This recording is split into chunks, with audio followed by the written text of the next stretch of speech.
ஒரு வாட்டி தான் சொல்ல முடியும். ஒரு கடவுள்கிட்ட பிரார்த்தனை பண்ணும்போது ஒரு வாட்டி தான் தேங்காய் உடைக்க முடியும். ஒவ்வொரு வாட்டி உடைக்கக்கூடாது. அது கண்டிப்பாக அந்த நேரத்தில் வந்து நான் வரக்கூடாதுன்னு வேண்டிக்கோங்க. ஏன்னா ஏன் இன்னொரு கொடி, இன்னொரு கட்சி, ஒருத்தன் வந்து இவன் ஏன்னா இதுக்கு இத்தனை பேர் இருக்கும்போது இன்னொரு கொச்சியா, இன்னொரு கட்சியா, இன்னொரு கொடியா, இன்னொரு கலர் கொடியா அப்படின்னு யோசிக்கக்கூடாது. தயவு செஞ்சு நீங்கள் பூர்த்தி செஞ்சீங்கன்னா நீங்கள் அதாவது சொல்கிறேன், அதை நான் ஓப்பனாக சொல்கிறேனே, நீங்கள் என்றைக்கு அரசியல்வாதிகள் நீங்கள் நடிகர்களாக மாறுறீங்களோ, நடிகர்கள் வந்து அரசியல்வாதிகளாக மாறுறதை விட வேறு எந்த இதுவும் தெரியாது எங்களுக்கு. ஸோ தயவு செஞ்சு எங்களை வந்து எங்கள் வேலையை பார்க்க விட்டிங்கன்னா நல்ல விஷயம். இல்லைன்னா நாங்கள் வேறு வழி கிடையாது. நாங்கள் வெறும் டிவி பார்த்துட்டு இப்படி பேட்டியெல்லாம் கொடுத்துட்டு இருக்க முடியாது. இறங்கி கோதாவில் இறங்கி வேலை செஞ்சால் தான் வந்து அது அந்த மாற்றம் வரும்னா கண்டிப்பாக நாங்கள் இறங்கி வேலை செய்வோம்.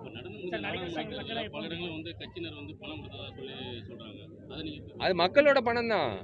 அதான் சொன்னேனே, மக்களோட பணம் திருப்பி மக்கள்கிட்ட கொடுத்து ஆட்டையை போட்டு மறுபடியும்